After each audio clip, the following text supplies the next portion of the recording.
Well, thank you for that introduction. And while the previous speaker was worried to be before the lunch, actually I'm worried to be just after the lunch, which has different, artifacts.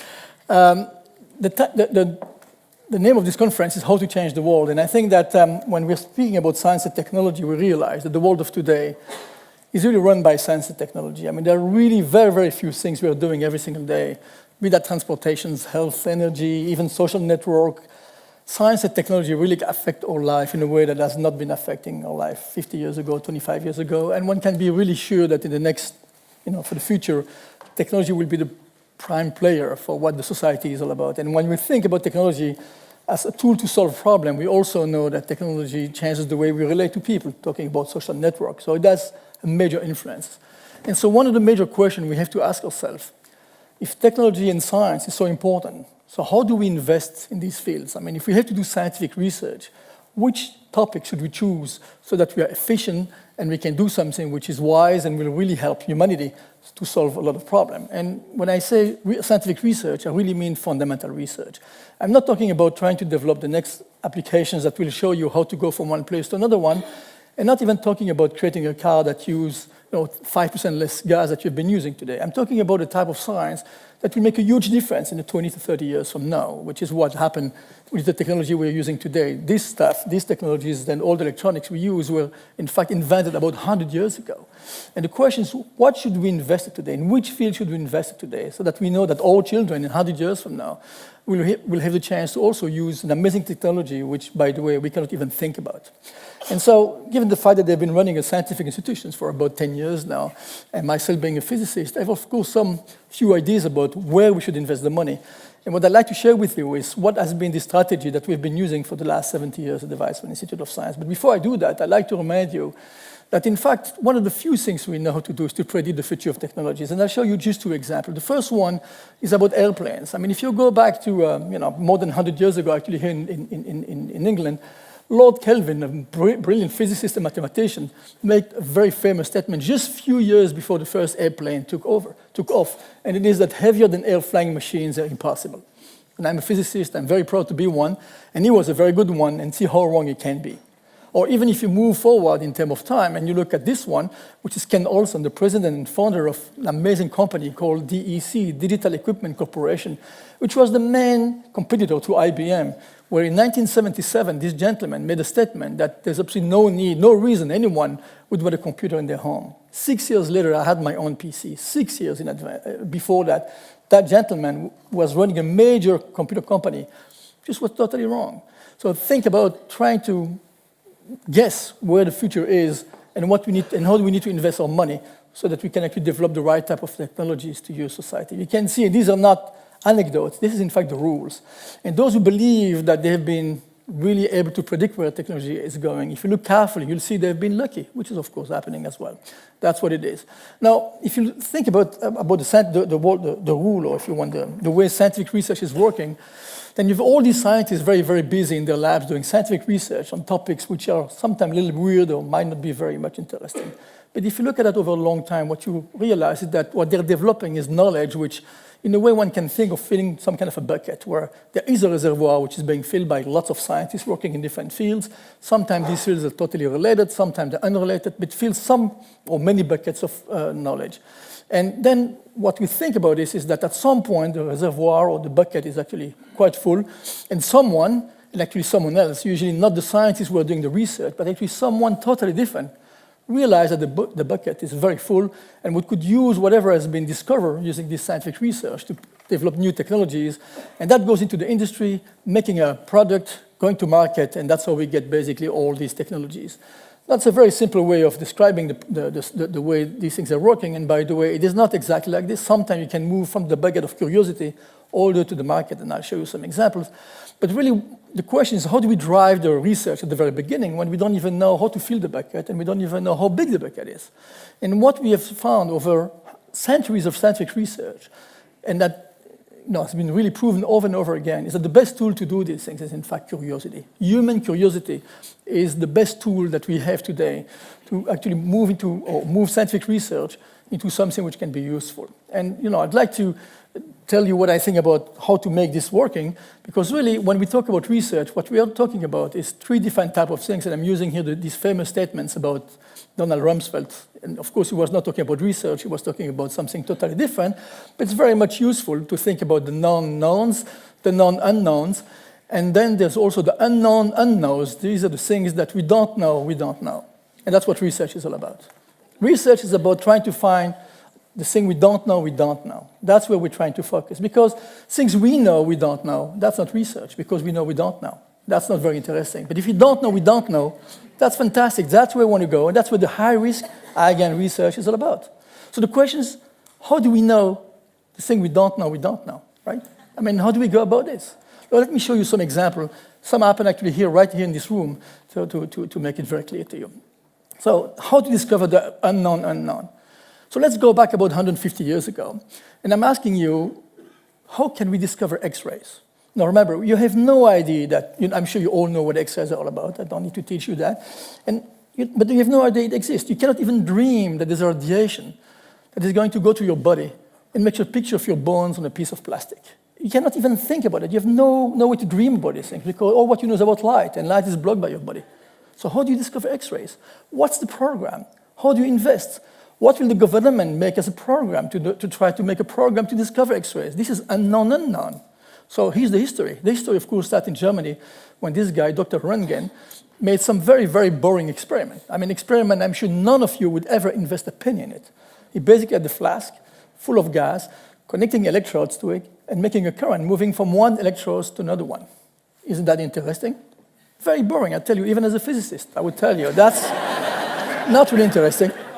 Worse than that, he was producing very boring data, and I know you can see the data. I did that on purpose because anyway, this is not interesting. And by the way, tens and tens of people before him did the same experiment, and were producing the same curves, and you would think, why is he wasting his time? And then one day in his lab, he could see that on the corner on the wall, he saw some scintillation, some light. He was curious, and he said, well, the light must come from my device. So he switched off the device and saw that the light goes away. Switch on the device, the lights come back. He said, from which part of my device is the light coming? And he started covering the device, and to his surprise, it doesn't matter how much he covered the device.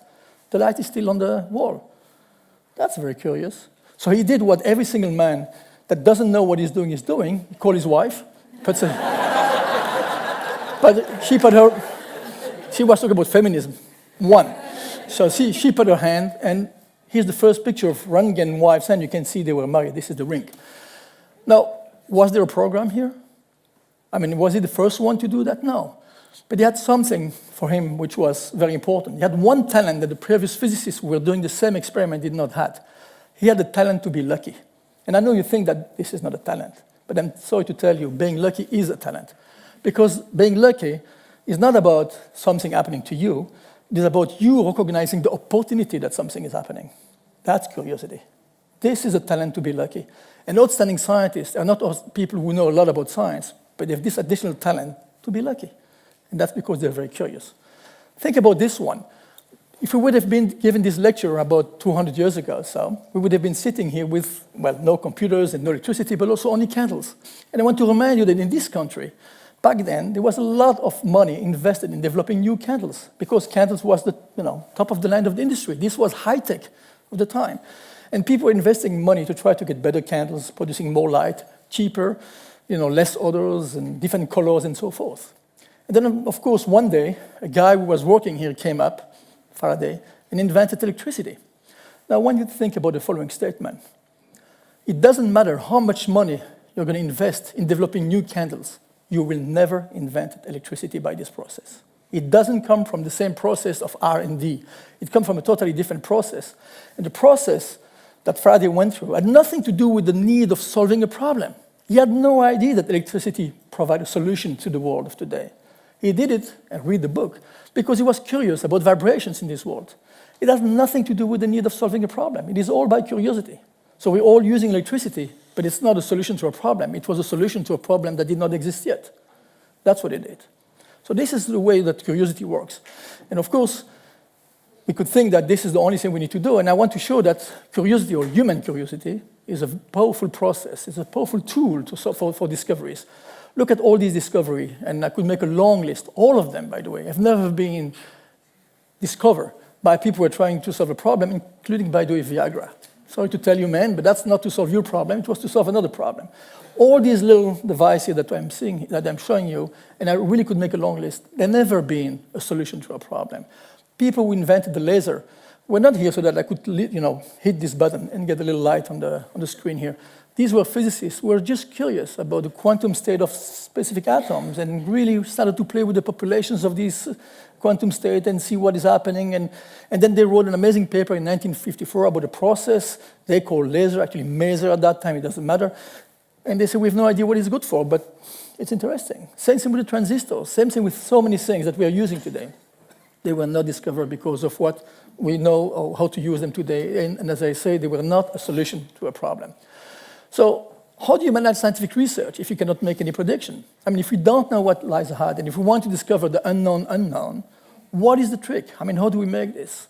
And this is really something that all governments, and I would dare to say all major scientific institutions are asking themselves, what do I do with my money?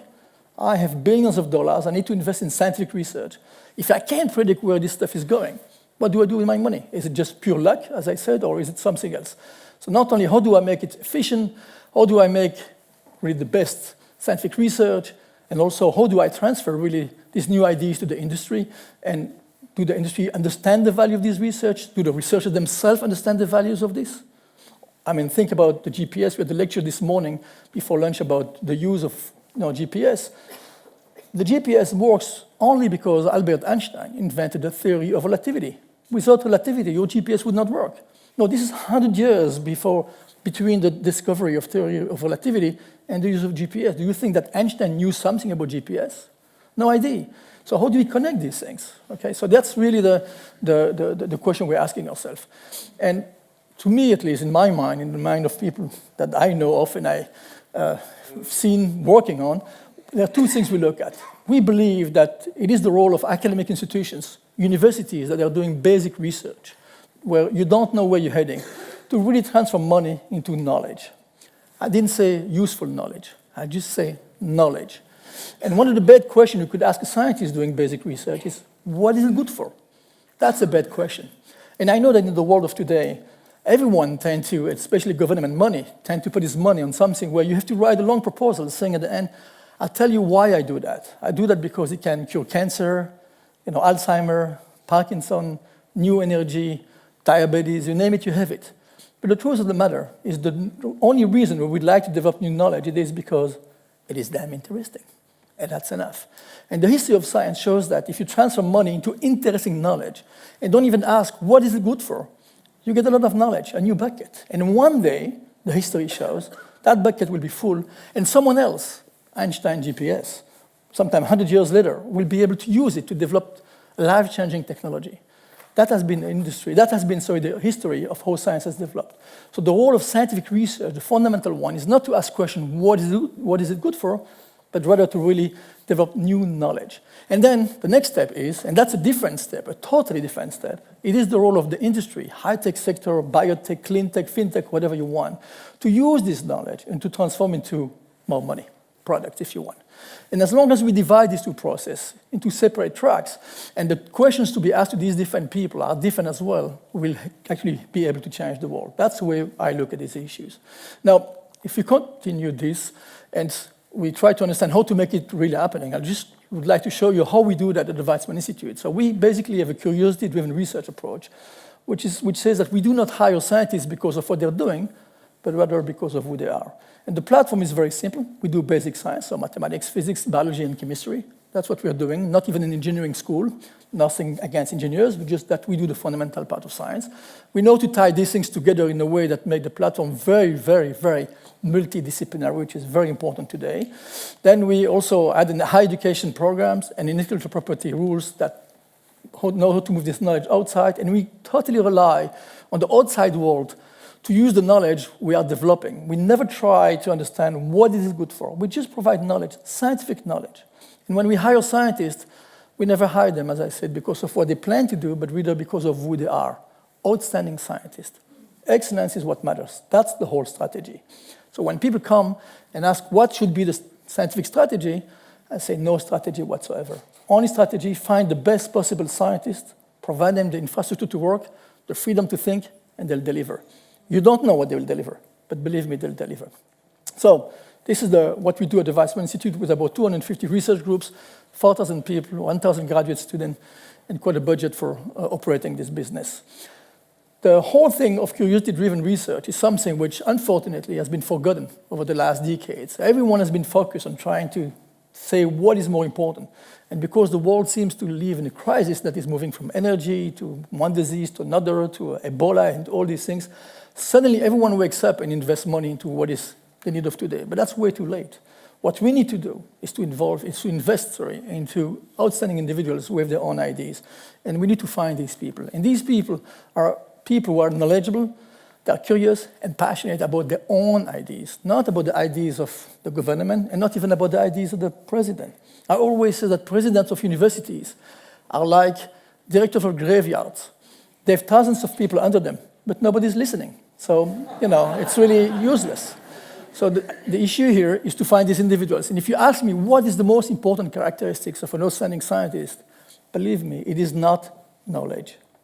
The worst actually you can have is a scientist who knows he knows. It's like Rumsfeld, the unknown, then there's the opposite. There's scientists who know he knows. That's a disaster. Because if you know, there's no room for innovation, no room for new ideas, no room for being lucky. Because if you know, you're not going to be living with an open mind, and will go in your lab knowing in advance what will the result be, and you will not be open to see things that nobody has seen before as well. And that's really the rule. So knowledge is not that important, certainly not in the world of today.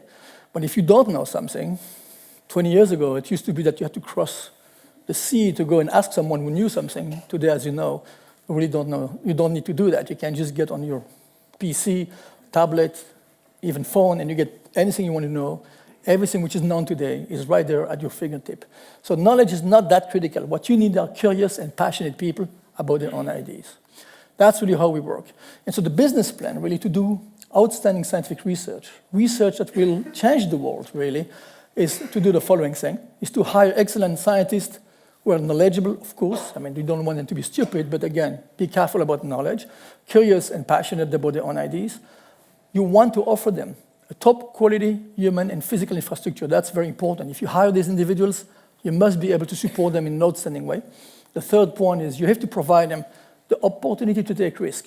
See, one of the issues here that we're living in this modern era of science is that we are not willing to take risk. We don't want failure anymore. But I'll tell you something. Scientific research is 99% failure. And if we can't take it, we're not going to make new discoveries. And that's an issue that I see in the world of today. Everyone wants to have a scientific program that you're going to pay for and will deliver. You know what? It doesn't exist. Maybe in engineering it exists, which is very important. But in basic research, to change the world, you have to take huge risk, which means that you're going to fail over and over again. And that's what we do. In my lab, I fail all the time. And I fail so much that they made me the president of the institute, of course. That's the way it works. But that's another issue. And the last one is protect the freedom to think.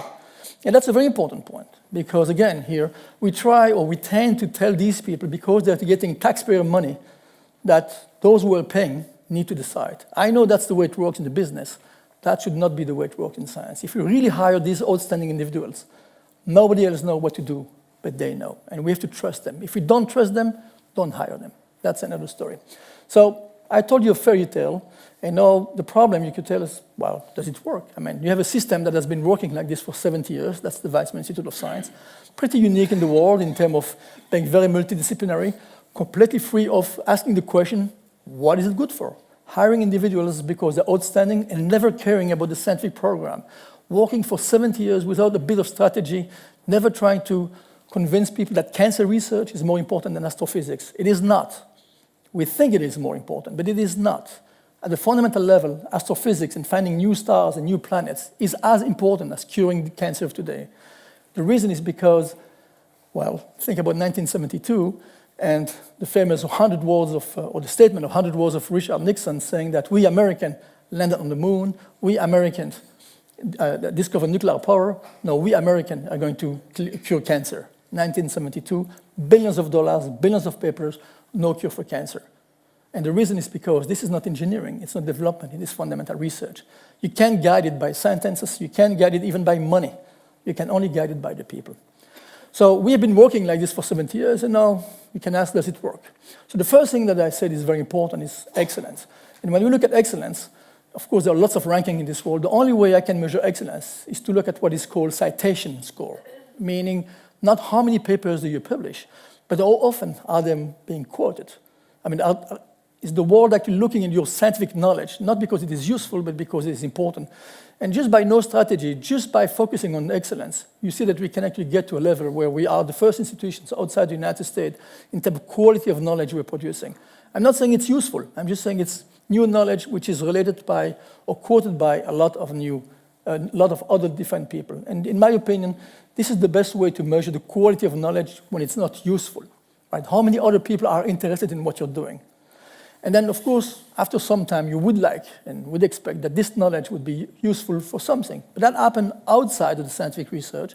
That means companies, industries, high-tech, investors come, think that you have some interesting knowledge, they pick it up and do whatever they want with it. And very often, between the type of knowledge you have developed and the use of this knowledge, there's a huge difference. And here again, here's the story. For the last year business year, or last financial year, the sales of product based on Weizmann licenses, which are driven by curiosity only, reach about 35, this is last year, 2016 is none of the data, $35 billion of sales. These are major drugs, major technologies in the world, major materials, all driven by curiosity-driven research, no strategies, only hiring the best possible individuals, allowing them the freedom to think, the infrastructure to work, and end of story. Produce the knowledge, allow others to look at it, and decide whatever they want to do with it. Don't be busy yourself trying to think what is it good for, just do it. But do it with the most outstanding individuals, and you can deliver. And among the 25 most important drugs of this world, 7 were developed to this method, not because we wanted to cure cancer, but simply because we wanted to understand what the human body is, how cells multiply, what neurons are made of, and so forth. Only that question, nothing else. And I say that this method has been forgotten. And that's something I'm very worried about the future of scientific research, where we're all too much focused on trying to make a program. Let's cure cancer, just like let's find X-rays. I am claiming there's no way to do that. You have to allow these individuals to wander around, look at what nature is all about, find these new characteristics, and allow others to use them for the benefit of humanity. That's the most efficient way to run scientific research in this world. And what I said is, as I said, I'm a little worried, not little, I'm very worried that it's actually moving into a different direction. So to finalize, a lot of people ask me, so what will be the next scientific revolution? No, you know the answer. I have no idea. I really don't know.